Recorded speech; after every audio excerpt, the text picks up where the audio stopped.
ময়মনসিংহের ধোবাউড়ার সীমান্তবর্তী অন্ধকার জঙ্গল। শীতের কুয়াশা এত ঘন যে হাত বাড়ালেও আঙুল দেখা যায় না। রাত তখন প্রায় 2:30। দূরে শিয়ালের হাহাকার, কাছে কোথাও বুনো পাখির ডানা ঝাপটানোর শব্দ। এই ভয়ঙ্কর নিস্তব্ধতার মাঝেই একটি ছায়ামূর্তি ধীর কিন্তু দৃঢ় পায়ে এগিয়ে যাচ্ছে। তার শ্বাস প্রশ্বাস ভারী, কিন্তু চোখে এক ধরনের অদ্ভুত দৃঢ়তা। হঠাৎ দূরের আকাশে ভেসে ওঠে এক অচেনা গুঞ্জন। প্রথমে মৃদু, তারপর ক্রমশ গর্জন। মুহূর্তের মধ্যে রাতের শান্ত আকাশ চিরে নেমে আসে হেলিকপ্টারের প্রচণ্ড শব্দ, যেন আকাশ ভেঙে পড়ছে। আলোয় ভেসে ওঠে সেই মুখ, লেফটেন্যান্ট জেনারেল মুজিবুর রহমান।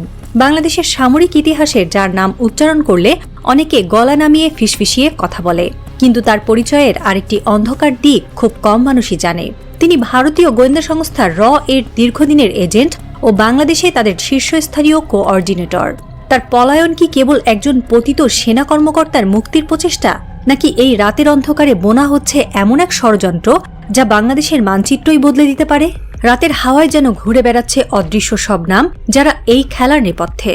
সীমানার ওপারে এক অজানা ভবিষ্যৎ হাতছানি দিচ্ছে, আর পেছনে পড়ে রইল একটি দেশ যার নিরাপত্তা ব্যবস্থার ভাঁজে ভাঁজে প্রশ্নচিহ্ন।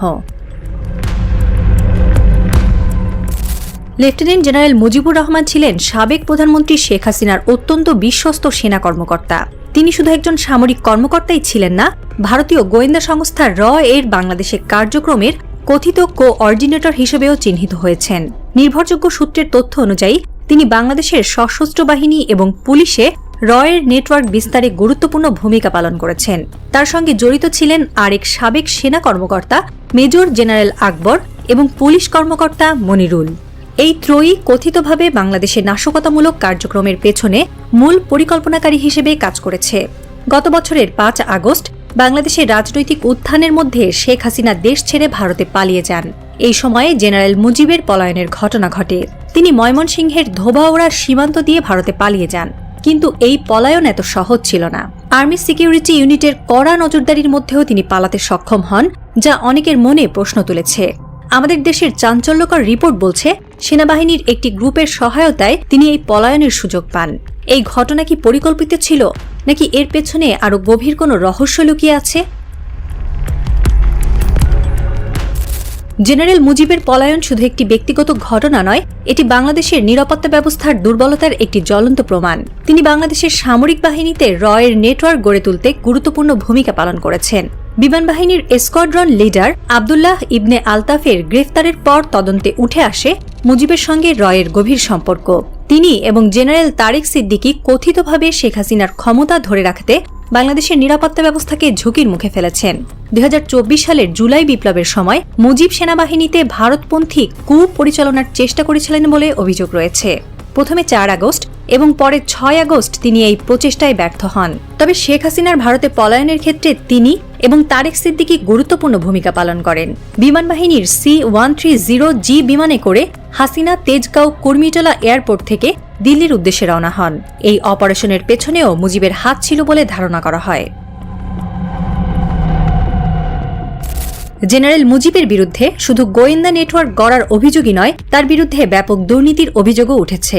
দুর্নীতি দমন কমিশন দুদক তার এবং তার স্ত্রী তাসরিন মুজিবের বিরুদ্ধে মামলা দায়ের করেছে। তাদের 34টি ব্যাংক হিসাব অবরুদ্ধ করা হয়েছে এবং ঢাকার বিভিন্ন এলাকায় তাদের মালিকানাধীন ফ্ল্যাট, প্লট এবং সম্পত্তি জব্দের আদেশ দেওয়া হয়েছে। সুপ্রিম কোর্টের আইনজীবী ও অবসরপ্রাপ্ত major barrister M Sarwar Hossain অভিযোগ করেছেন, মুজিব বিভিন্ন গুরুত্বপূর্ণ পদে থাকাকালীন ক্ষমতার অপব্যবহার করে প্রায় 2100 কোটি টাকার দুর্নীতি করেছেন। নিউ ইয়র্কে তার 2টি ফ্ল্যাট, পূর্বাচলে 20 বিঘা জমি এবং ঢাকার বিভিন্ন এলাকায় একাধিক সম্পত্তির মালিক তিনি। ব্যবসায়ীদের কাছ থেকে ঘুষ হিসেবে দামি গাড়ি এবং নগদ অর্থ নিয়েছেন বলেও অভিযোগ রয়েছে। র্যাবের অতিরিক্ত পরিচালক থাকাকালীন তিনি গুম, ক্রসফায়ার এবং রাজনৈতিক দমনপীড়নের সঙ্গে জড়িত ছিলেন। 2013 সালের শাপলা চত্বরে হেফাজতের উপর হামলার পরিকল্পনাকারীদের একজন ছিলেন তিনি। সাবেক সেনাপ্রধান জেনারেল ইকবাল করিম ভূঁইয়া তার ফেসবুক পোস্টে র্যাবের কার্যক্রম নিয়ে মুজিবের ভূমিকার কথা উল্লেখ করেছেন। তিনি জানান, র্যাবে কর্মরত সেনা কর্মকর্তারা নৈতিক বিচ্যুতির শিকার হয়েছেন। মুজিবকে তিনি ক্রসফায়ার বন্ধ করার নির্দেশ দিয়েছিলেন, কিন্তু তিনি সেগুলো চাপা দিয়ে কার্যক্রম চালিয়ে যান।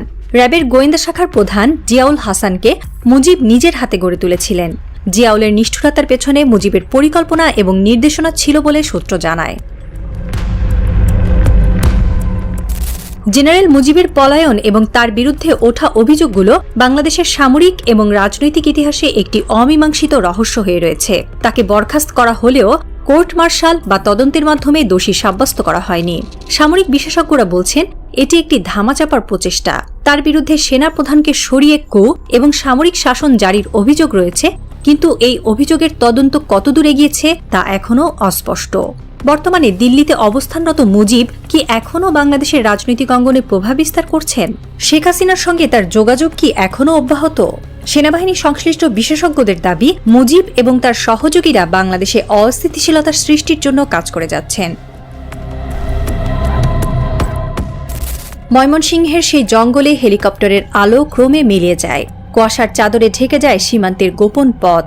জেনারেল মুজিবের ছায়া যেন গিলে নেয় রাত, আর তারপরেই অন্ধকারে মিশে যায় সব শব্দ। কিন্তু গল্প এখানে থেমে নেই। 1000 কিলোমিটার দূরে দিল্লির একটি অচেনা ভবনের নির্জন তল ঘরে হলুদ আলোয় মোড়া একটি ঘর।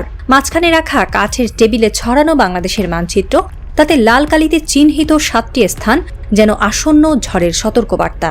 টেবিলের একপাশে বসে মুজিব, অপর পাশে আকবর আর মনিরুল, তিনজনই এর বিশ্বস্ত নেটওয়ার্কের সদস্য। মুজিব এই অপারেশনের প্রধান সমন্বয়কারী, যিনি সীমান্তের এপার ওপার থেকে খবর, অস্ত্র আর মানুষ সরানোর পুরো চেইন নিয়ন্ত্রণ করেন। সামনে রাখা মোটা একটি ফাইলের কাভারে লেখা অপারেশন রিটার্ন। মুজিব ধীরে ধীরে ফাইল খুলে ভেতরের প্রথম পাতায় আঙুল রাখেন। সেখানে একটিমাত্র নাম, শেখ হাসিনা। ঘরের নীরবতা ভেঙে হঠাৎ কোণের পুরনো ফোনটি বেজে ওঠে।